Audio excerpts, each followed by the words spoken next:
اس کے بعد میرے انتہائی واجب الاحترام حاضرین و سامعین گرامی قدر، آج مجھے یہاں اس سرزمین پہ اور ان اولیاء اللہ کی بارگاہ میں پہلی بار حاضری کا شرف اور موقع میسر آیا ہے۔ اسٹیج پہ جلیل القدر علماء کرام مشائخ اعظام تشریف فرما ہے۔ میں چونکہ پہلی بار آیا ہوں تو شرن معذور ہوں، میں ناموں سے واقف نہیں۔ اگر میں ناموں سے واقف ہوتا تو ایک ایک شخصیت کا نام مال قابات لیتا اور اسے اپنے لیے سعادت سمجھتا۔ یقیناً بڑے لوگ ہیں، درگزر کرنے والے ہیں، اور میری شرعی معذوری کو جانتے ہوئے درگزر فرمائیں گے۔ اللہ رب العالمین میرے سامنے تشریف فرما اہل محبت کو اور اسٹیج پہ تشریف فرما علماء کرام مشائخ اعظام کو دارین کی سعادتوں سے مالا مال فرمائے۔ میرے عزیزان گرامی، آج کے اس عرس مبارک میں ماشاءاللہ تعالی بہت سارے علماء کرام خطابات فرمائیں گے اور مجھے بھی کچھ معروضات پیش کرنے کا موقع میسر آ گیا۔ یہ میرے لیے سعادت ہے۔ حضرت محدث اعظم پاکستان رحمۃ اللہ تعالی علیہ کہیں مرید کے ہاں تشریف لے گئے خطاب کے لیے، واپسی پہ انہوں نے کوئی خاطر خواہ، ظاہر ہے کہ وہ میزبان جو تھے وہ مہمانوں کی خدمت میں لگ گئے، مہمان آئے ہوتے ہیں ان کو کھانا کھلانا، ان کی خدمت کرنا، ادھر لگ گئے، خیال نہ رہا۔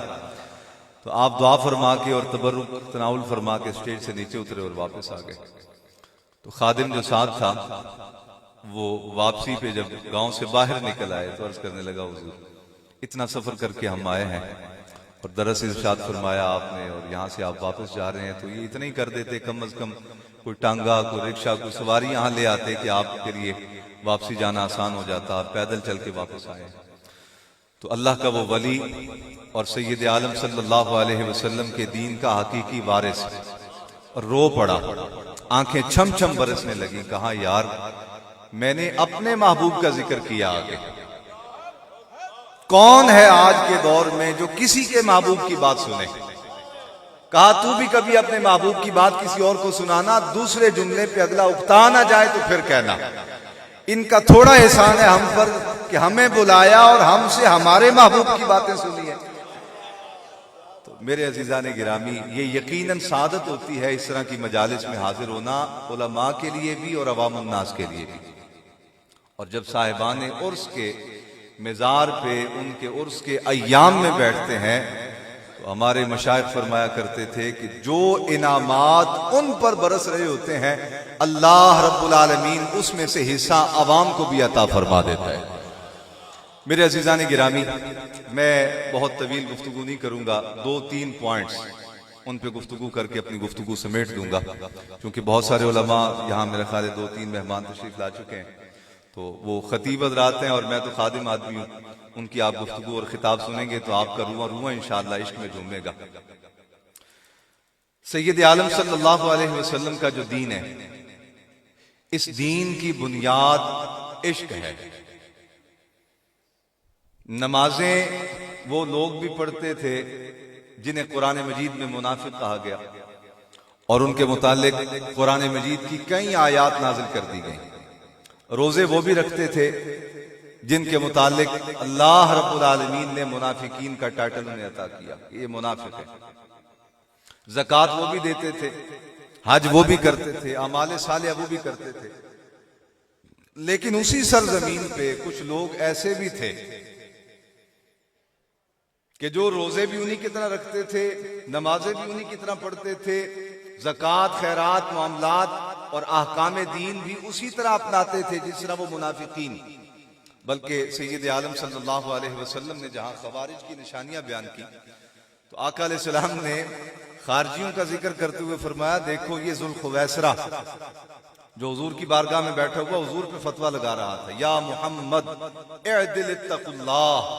آقا علیہ السلام کی بارگاہ اقدس میں مال غنیمت آیا، حضور مال غنیمت تقسیم کر رہے تھے، اور وہ ذوالخویسرہ جو منافقین کا بہت بڑا ابا تھا اور سردار تھا وہ بھی بیٹھا ہوا تھا۔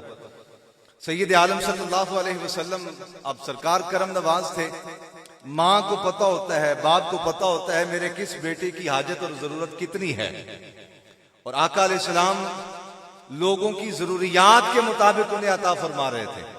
اب حضرت عثمان غنی کو تو مال غنیمت کی لوڑ ہی کوئی نہیں، حضرت عبد الرحمن ابن عوف کو مال غنیمت کی لوڑ ہی کوئی نہیں، جناب صدیق اکبر باوفا کو، علی مرتضیٰ کو مال غنیمت کی ضرورت ہی نہیں، اس لیے یہ لوگ ڈیمانڈ بھی نہیں کرتے تھے۔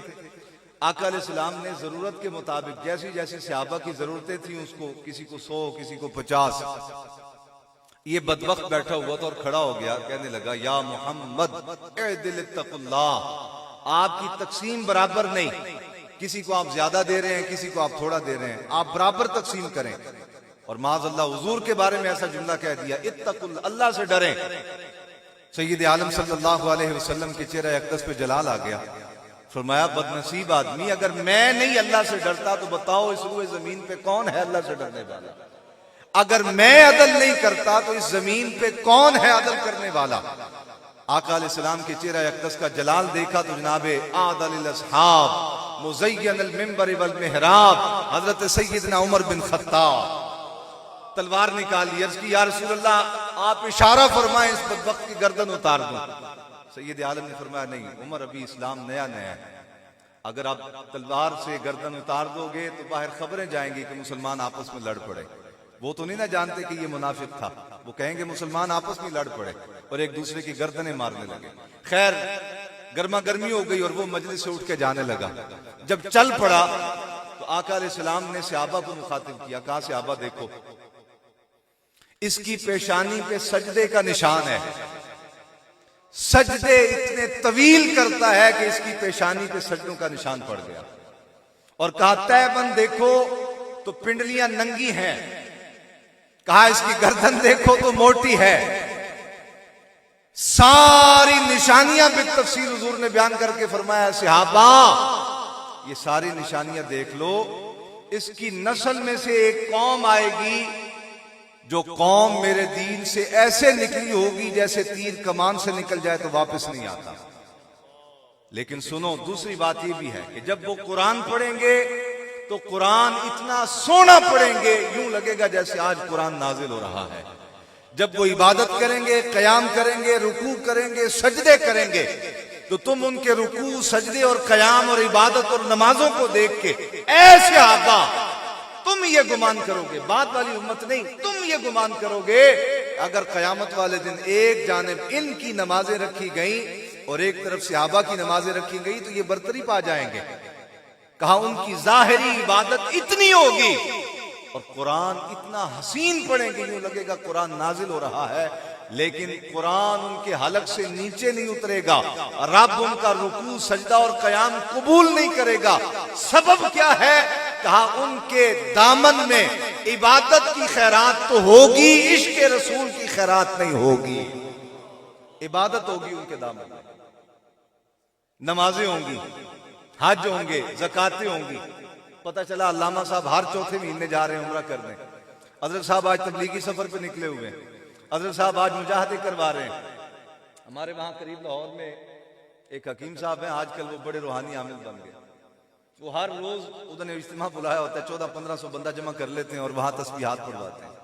میں نے کہا یہ تسبیحات تو تب فائدہ دیں گی نا کہ جب تسبیحات والے آقا کا اندر محبت کا جام بھی موجود ہوگا، وگرنہ تو آپ قوم کا وقت ضائع کر رہے ہیں۔ تو اسی معاشرے میں وہ لوگ موجود تھے اور سرکار کے زمانے میں تھے وہ ذوالخویسرہ بدبخت جس کے متعلق حضور نے فرمایا اس کی نسل میں ایسی قوم ہوگی، ان کی نمازیں، ان کے روزے، ان کے حج زکاتیں تھے، ایسے آبا تم دیکھو گے تو گمان کرو گے ہمارا تو ان کے مقابلے میں ہے ہی کچھ نہیں، لیکن فرمایا میرے دین سے ایسے نکلے ہوں گے جیسے تیر کمان سے نکل جائے، واپس پلٹ کے نہیں آتا۔ تو گویا کیا پتہ چلا اس حدیث رسول سے؟ معلوم یہ ہوا میرے عزیزان گرامی کہ صرف نمازیں ضروری نہیں، صرف عبادتیں ضروری نہیں، عبادت بھی ہو، نمازیں بھی ہو، حج بھی ہو، وقت پہ زکاتیں بھی ہوں، قیام اللیل بھی ہو، تلاوت قرآن بھی ہو، لیکن ان سب کی بنیاد رسول اللہ کی محبت بھی سینے میں ہو، پھر بات بنتی ہے۔ اور اگر آپ دیکھیں تو یہ سوغات میسر تھی جناب سیدنا صدیق اکبر کو، یہ سوغات میسر تھی جناب عمر بن خطاب کو، یہ سوغات میسر تھی حضرت سیدنا عثمان بن عفان غنی ذو النورین کو، یہ سوغات میسر تھی علی المرتضیٰ شیر خدا کو۔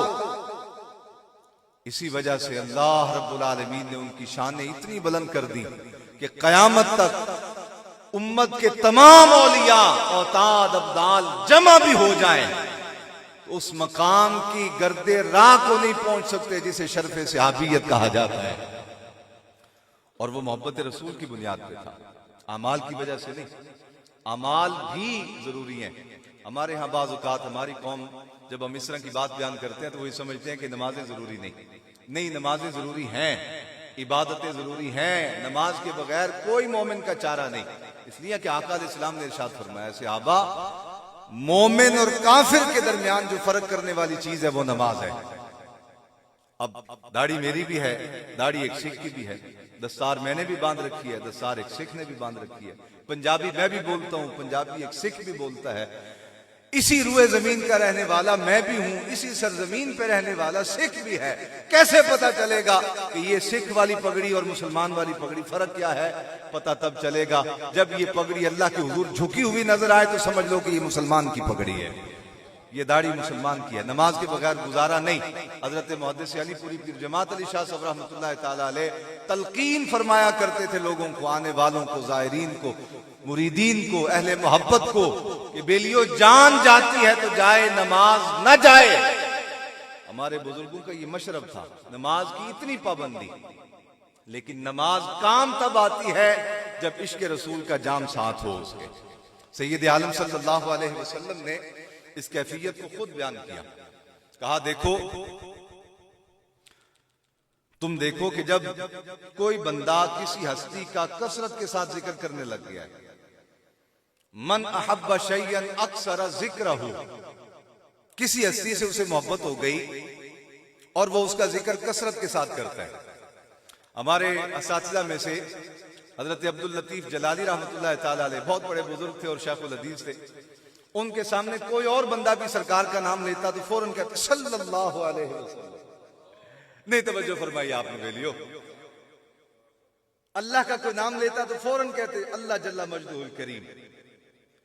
میں نے ایک دفعہ بزرگ حضرت غلام نصیر الدین نصیر گولوی رحمۃ اللہ علیہ کی خدمت میں عرض کیا، میں نے کہا استادوں کی یہ طبیعت عجیب ہے، ایک تو یہ ہے کہ خود سرکار کا نام لیا تو آگے درود پاک پڑھا، ایک یہ ہے کہ کوئی پاس بیٹھا ہوا رب کا نام لیتا ہے تو فوراً فرماتے جل مجدہ الکریم، اور کوئی سرکار کا نام لیتا ہے تو فوراً کہتے صلی اللہ علیہ یا رسول اللہ۔ تو استاد فرمانے لگے بیلیا سمجھ اس بات کو، اللہ رب العالمین نے حضرت کے قلب اطہر کو وہ فیض عطا کر دیا ہے کہ ان کا براہ راست تعلق قلب مصطفیٰ سے جڑ چکا ہے۔ جب ان کے سامنے سید عالم صلی اللہ علیہ وسلم کا نام لیا جاتا ہے تو یہ مچل جاتے ہیں، سر بھی جھک جاتا ہے، جسم میں ادب کا اظہار بھی ظاہر ہو جاتا ہے، اور زبان پر کملی والے کا درود بھی جاری ہو جاتا ہے۔ تو آقا علیہ السلام نے اس بات کو خود بیان فرمایا، ارشاد فرمایا سنو من احب شیئا اکثر ذکرہ۔ اب کلمہ پڑھنے والے روئے زمین پہ بہت سارے ہیں، کیسے پتا چلے کہ کلمہ پڑھنے والا صاحب ایمان بھی ہے کہ نہیں؟ کیسے پتا چلے کہ اس کا ایمان اور اس کا کلمہ سید عالم صلی اللہ علیہ وسلم کی بارگاہ میں مقبول بھی ہے کہ نہیں؟ حضور نے خود رہنمائی فرما دی، فرمایا من احب شیئا اکثر ذکرہ، کہا اس کی نشانی اور علامت یہ ہے کہ جب کسی کو کسی سے شدید محبت ہو جاتی ہے تو اس کی نشانی یوں ظاہر ہوتی ہے کہ اس کی زبان پر اپنے محبوب کا ذکر ہمیشہ جاری رہتا ہے، نام لیتے ہیں اپنے محبوب کا ذکر کرتے ہیں۔ آپ اہل سنت و جماعت کو دیکھیں روئے زمین پہ بہت سارے مسالک، بہت سارے گروہوں، بہت ساری جماعتوں کا اپنا اپنا مزاج ہے، کسی کا اور مشرب، کسی کا اور مشرب، کسی کا اور مشرب۔ اہل سنت اولیاء اللہ کے ماننے والوں کو رب نے یہ اعزاز عطا کر رکھا ہے، ان کے ہاں بیٹا پیدا ہو جائے پھر بھی نام کملی والے کا لیتے ہیں، ان کے ہاں اماں جان ابا جان کا انتقال ہو جائے نام پھر بھی کملی والے کا لیتے ہیں، ان کو نقصان ہو جائے نام پھر بھی کملی والے کا لیتے ہیں، ان کو کوئی رب کا انعام میسر آ جائے نام پھر بھی کملی والے کا لیتے ہیں۔ کیوں؟ اس وجہ سے کہ ان کے دلوں کو اللہ نے عشق رسول کی نعمت سے مالا مال کر رکھا ہے۔ اور ہمارے صاحب رحمۃ اللہ تعالی علیہ جب اس بات کو بیان فرماتے نا تو مسکرا پڑتے، کہتے بیلیو میں تمہیں بتاؤں عشق کی علامت تو ایک میرے مصطفیٰ نے خود بیان کر دی نا، اور عشق کی علامتوں میں سے یہ بھی ہے کہ عاشق جب کلام کرے تو عاشق کا کلام محبوب کا ذکر ہو، آپ دیکھو نا، آپ عوام الناس، آپ چودھریوں کے ڈیرے پہ چلے جائیں، سیاستدانوں کے ڈیروں پہ چلے جائیں، وہاں چغلی ہوگی، حسد ہوگا، کسی کی توہین تنقید، کسی کی تذلیل ہوگی. لیکن آپ اہل علم کی، اہل دل کی مجلس میں بیٹھیں تو وہاں فقط یار کا ذکر ہوگا. وہاں لوگوں کی چغلیاں، حسد، کینے، عداوتیں، بغض نہیں. وہاں جب بھی نام آئے گا رب کا نام آئے گا، رب کے حبیب کا نام آئے گا.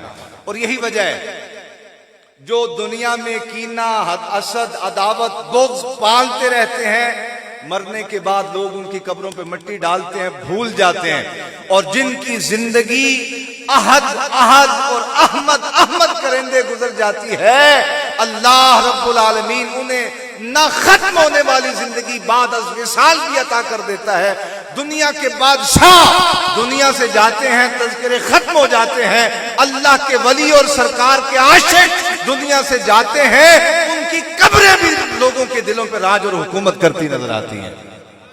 آپ دیکھیں حضرت داتا صاحب رحمۃ اللہ تعالی علیہ کی قبر انور 1000 سال بیت گیا، آج بھی دلوں پہ حکومت کر رہی. تو فرمایا عشق کی علامتوں میں سے علامت یہ بھی ہے کہ عاشق جب کلام کرے تو عاشق کا کلام محبوب کا ذکر ہو. عاشق جب خاموشی اختیار کرے تو عاشق کی خاموشی محبوب کی فکر ہو، وہ محبوب کے بارے میں سوچتا رہے. اور عاشق جب کوئی عمل کرے تو عاشق کا عمل محبوب کی پیروی میں ہو، محبوب کی سنت پہ عمل ہو.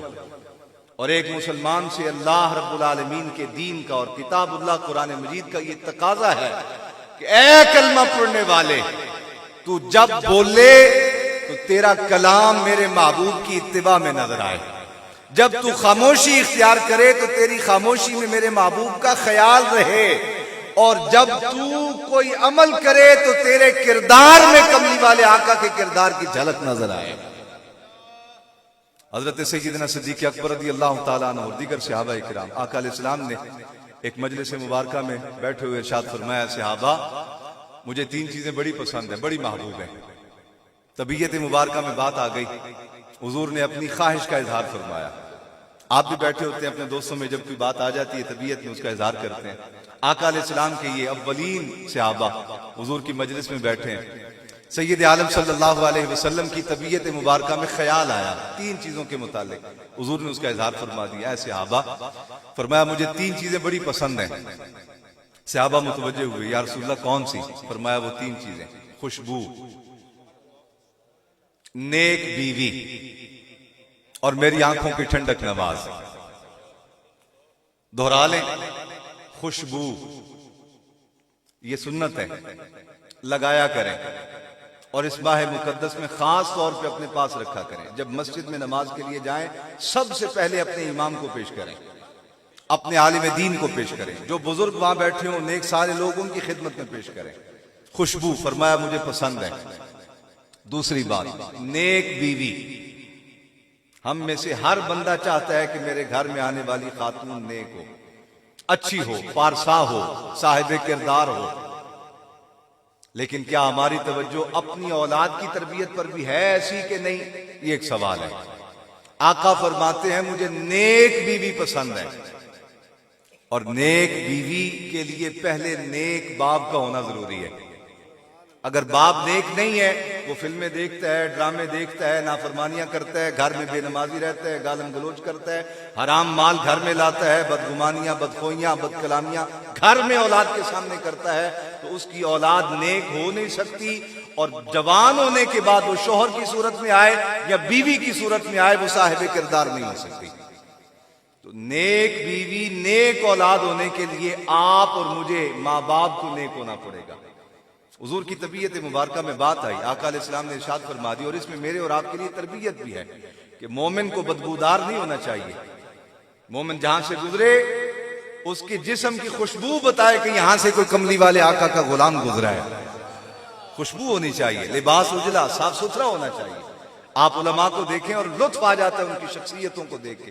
واللہ یقین جانے گھر ان کے بہت سادے ہوتے ہیں اور بہت کوئی عالی شان رہائشیں نہیں ہوتی، لیکن جب باہر نکلتے ہیں اہل علم، علماء، اولیاء جب باہر نکلتے ہیں صاف ستھرا لباس، ویسٹ کوٹ پہنی ہوئی، دستار پہنی ہوئی، خوشبو لگائی ہوئی. کیوں؟ کہا ایک ہمارا رخ ہے جو اولاد کے سامنے ہے، ایک ہماری جہت ہے جو عوام کے سامنے ہے۔ اگر عوام کے سامنے ہم میلے کچیلے رہیں گے تو داغ لگے گا کملی والے آقا کے دین پر۔ بات میری نہیں ہے، سید عالم کے دین کی عزت کی بات ہے۔ وہ عالم ربانی گھر میں رہتا ہے، سادی خوراک کھاتا ہے، سادہ لباس پہنتا ہے، لیکن جب باہر نکلتا ہے تو کملی والے آقا کا نمائندہ بن کے نکلتا ہے۔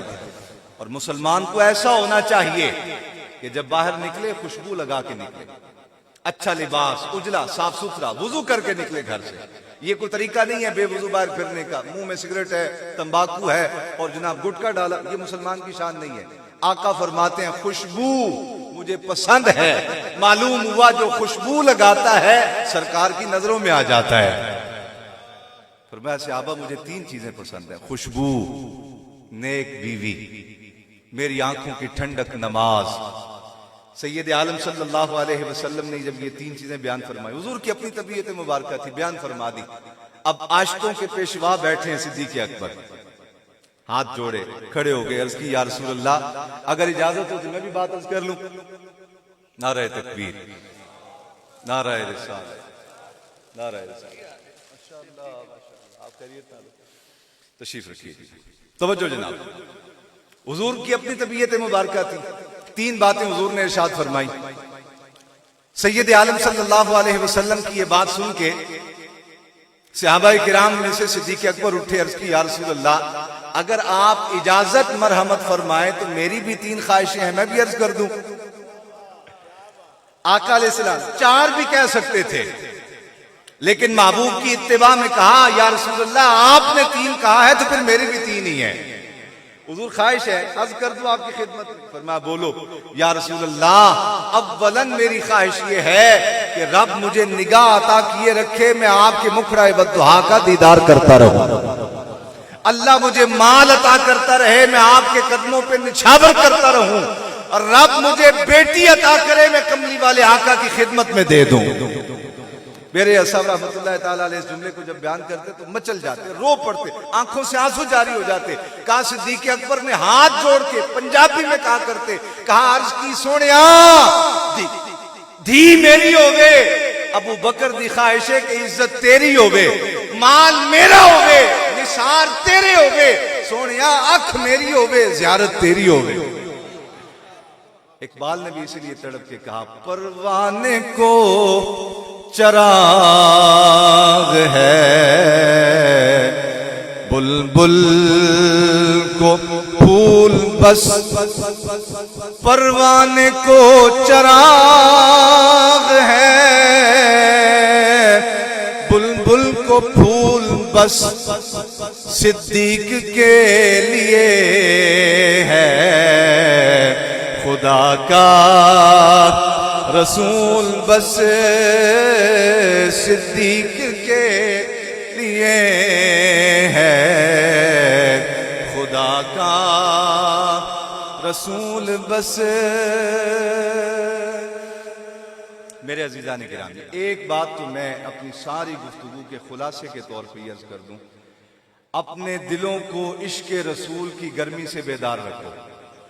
ایسے لوگوں کی صحبت، ایسے لوگوں کی مجلس، ایسے لوگوں کی گفتگو مت سنو، مت باس بیٹھو ان کے، جن کے جملے سن کے تمہیں کملی والے آقا کے متعلق یوں محسوس ہونے لگے کہ ہم جیسے تھے۔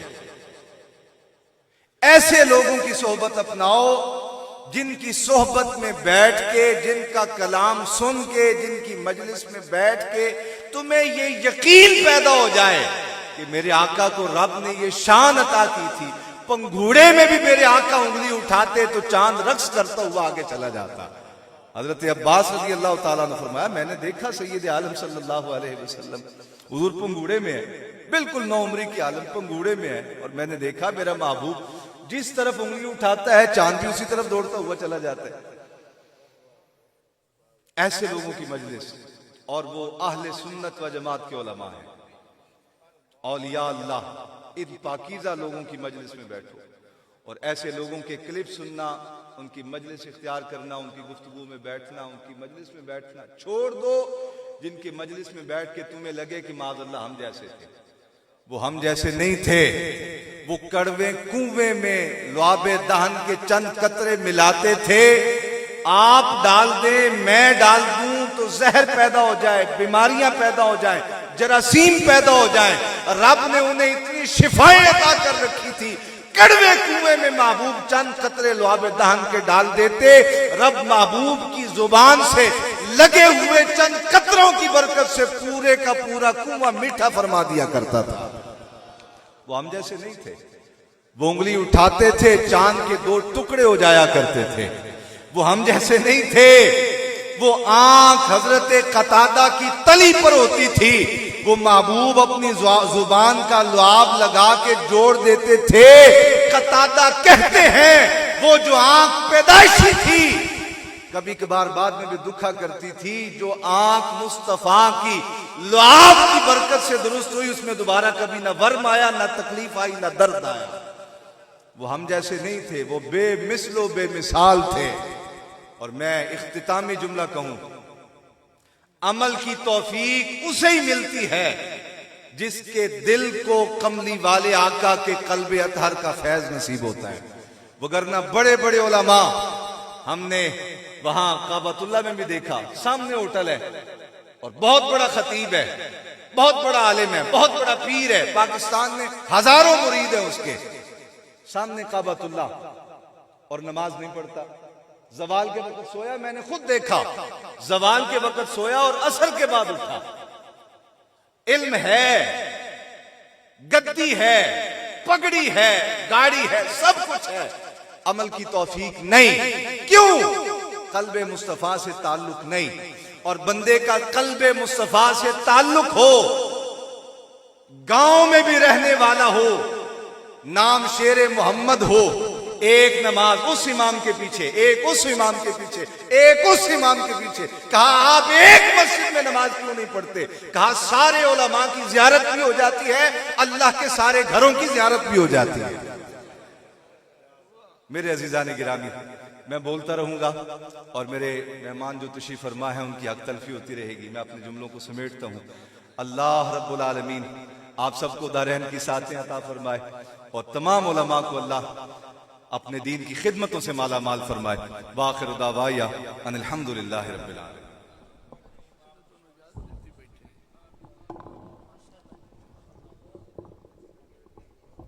جی ماشاءاللہ, یہ تھے قبلہ عبید صاحب, حضور علیہ السلام کے کرم کی بات کر رہے تھے. قیامت کا دن ہوگا جب کوئی کسی کا پرسان حال نہیں ہوگا, باپ بیٹے کو نہیں پوچھے گا, ماں بیٹی کی بات نہیں سنے گی. اس وقت کیا ہوگا؟ ہم گناہگاروں کو سرکار سنبھالے ہوں گے, ہم گناہگاروں کو سرکار سنبھالے ہوں گے. حشر میں ان کی شفاعت کے